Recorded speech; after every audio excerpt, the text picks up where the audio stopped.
સાહેબ ભારતનો નકશો લ્યો ને, એમાં ભારતના નકશામાં જો એનું હૃદય હોય ને તો ગુજરાત છે. ગુજરાતનો નકશો લ્યો ને એનું હૃદય રહ્યું ને આપણું સૌરાષ્ટ્ર છે. પણ એનો નકશો જયારે લ્યો ને સાહેબ, એનું હૃદય હોય ને તો આપણો ગરવો ગિરનાર છે.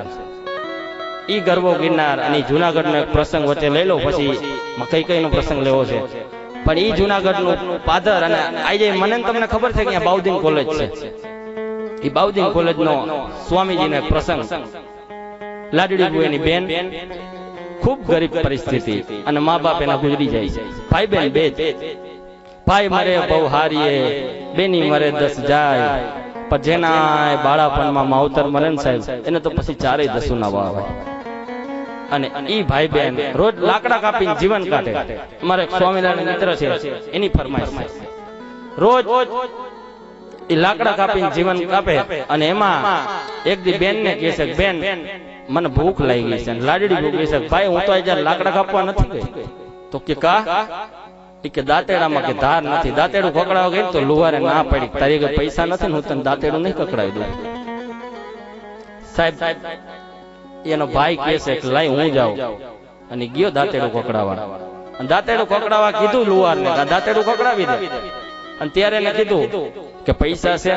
એ કે પૈસા નથી, પણ મારા બાપની આબરૂ ઉપર કર દે, આવતા જન્મમાં તારો દીકરો ભરીને તારા પૈસા ચૂકવીશ, પણ એકવાર મને ધાર કાઢી દે બાપ.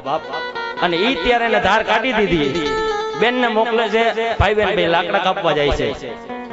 અને લાકડા આખો દી લાકડા કાપ્યા. રાત પડીને સાહેબ પરમ પૂજ્ય સ્વામી ગુણાતીતના અહીંયાથી નીકળ્યા સાધુના વેશમાં, અને એને ઠંડી લાગતી હતી, ટાઈટ લાગતી હતી. એટલે એને કીધું લાડડી બોએ કે સંતને એક ભડકી કરી દયો ને, એની ટાઈટ ઉડી જાય. એ બરાબર એનો ભાઈ અહીંયા ભડકી કરે. સાહેબ આખી રાત ભડકી આવેલી ને, કાંઈ ખાધું નતું, પેટમાં કાંઈ નાખ્યું નતું.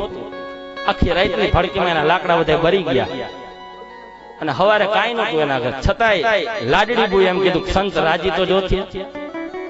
સાહેબ એ સંતે જે આશીર્વાદ દીધા ને, મારે જે આશીર્વાદની વાત કરવી છે, સદગુરુ હોય ને તો તમારા વિધાતાના લેખમાં મેખલા. અને ત્યારે એને કીધું કે આ કઠિયારો હતું, કાલ હવારે તારા ઉપર ત્યાં લાકડાનો ભારો ઉતરી જશે. એટલું બોલે, એને તો કઈ મનમાં નહોતું. અને સાહેબ આપ જાણો છો, લાડડી ખૂબ રૂપાળા હતા, અને જુનાગઢના નવાબ સાથે એમના લગ્ન થાય છે. બાવલામાંથી બાઉદીનભાઈ બહેનો અને દિવાન બહેનો, લાકડા કાપતા કાપતા દિવાન બહેનો. અને ઈ પછી એને પ્રજા ઉપર નજીવો કર નાખ્યો. એટલે જુનાગઢની ધરતીના બધા માણસો આવ્યા, તો રાહડતા કાઢી ગયા. એ કે બાઉદીનભાઈ અમારાથી આ કર ન ભરાય કઈ. અને તેથી એને કીધું કે આટલું આટલું કમાવશે, નજીવો કર ન ભરી શકો. અને ત્યારે સાહેબ વાત આ કહું ને, મારા રૂવાડા ઉભા થઈ ગયા.